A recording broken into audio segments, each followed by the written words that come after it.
राहुल गांधी की भारत जोड़ो न्याय यात्रा जब से उत्तर प्रदेश पहुंची है और अखिलेश यादव साथ आकर खड़े हो गए हैं, इससे इंडिया गठबंधन में एक बड़ी जान हमें देखने को मिली है। जो पार्टी इधर उधर भागने की फिराक में थी और इंडिया गठबंधन छोड़ के जाने वाली थी या सोच रही थी, वो अखिलेश यादव के साथ आने से फिर से आकर साथ खड़ी हो गई है। भारत जोड़ो न्याय यात्रा को जिस तरह से अपार सफलता, लोगों की भीड़, बड़ा हुजूम इस न्याय यात्रा के साथ देखने को मिल रहा है जब से उत्तर प्रदेश में ये यात्रा घुसी है, क्योंकि सबसे बड़ा सूबा है, सबसे बड़ा प्रदेश है, सबसे ज़्यादा लोकसभा सीट है और यहाँ पर अखिलेश यादव और राहुल गांधी की जोड़ी ने जो कमाल करके दिखा दिया है, उससे भारतीय जनता पार्टी में बेचैनी पूरी तरह से बढ़ गई है। जहां वो 400 पार का नारा लगा रही थी, अब वो इस बात को कहने में भी हिचकिचा रहे हैं। 370 अब धीरे धीरे उनका आंकड़ा खुद ही घटने लगा है। तो राहुल गांधी और अखिलेश यादव की इस जोड़ी ने इंडिया गठबंधन को इतनी मजबूती दी है कि बाकी के तमाम जो और गठबंधन पार्टी थी वो भी साथ में आकर खड़ी होना शुरू हो गई हैं। साथ ही दोनों ने मिलकर फिर से वो जनता को वो चीज़ें याद दिलाई कि 2014 में कैसे आप लोगों को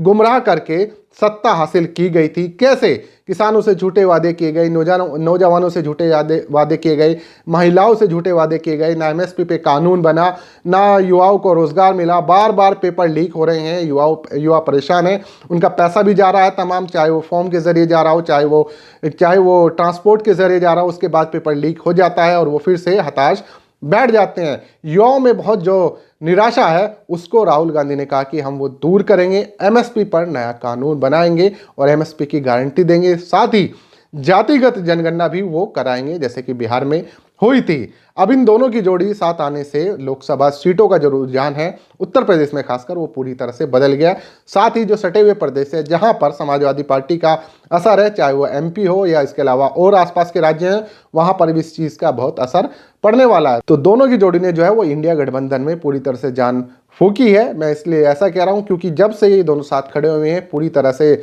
लोग जो एनालिस्ट हैं, राजनीतिक विश्लेषक हैं, वो सोचने पर मजबूर हो गए हैं। क्योंकि एक तरफ जहां यूपी में समाजवादी पार्टी का बड़ा एक तरह से वोट बैंक है, जनाधार है, और राहुल गांधी उनके साथ आने से तो दोनों का जो कॉम्बिनेशन हुआ है उसका लोकसभा सीटों पर जो असर पड़ने वाला है उसका असर अभी से दिख रहा है और भारतीय जनता पार्टी के खेमे में खुद ही बेचैनी बढ़नी शुरू हो गई है। तो साथ ही राहुल गांधी ने बहुत सारी चीज़ें ये कही हैं कि हम आएंगे तो कानून बनाएंगे, किसानों को जो है जो उनका हक है वो उनको देंगे। और ये भारत जोड़ो न्याय यात्रा है, ये हर शख्स से जुड़ी हुई है और इस भारत जोड़ो न्याय यात्रा के जरिए लोग उनसे जुड़ रहे हैं, ज़मीनी स्तर पर भी, सोशल मीडिया के जरिए भी, उनकी ऐप के जरिए भी जो उन्होंने भारत जोड़ो न्याय यात्रा के नाम पर बनाई है। किसी को उनकी यात्रा में शामिल होना हो तो आप इस ऐप के जरिए पता कर सकते हैं कि यात्रा कहाँ से गुजर रही है, यूपी में या उसके अलावा जहाँ भी प्रदेश में वो पहुँचेगी। आपको बता दूं कि ये यात्रा मणिपुर से शुरू हुई थी और ये महाराष्ट्र के मुंबई में जाकर ख़त्म होगी। 6700 किलोमीटर से ज़्यादा का सफ़र ये लोग तय करने वाले हैं। तो इस यात्रा में फिलहाल जो देखने को मिल रहा है, क्योंकि मेन स्ट्रीम मीडिया ये भीड़ दिखा नहीं रहा, लेकिन सोशल मीडिया और तमाम ऐसे चैनल हैं जो दिखा रहे हैं कि इस यात्रा में किस कदर की भीड़ शामिल हो रही है। नीचे कमेंट कीजिएगा, इस वीडियो को ज़्यादा से ज़्यादा शेयर कीजिएगा। मिलते हैं अगली खबर में।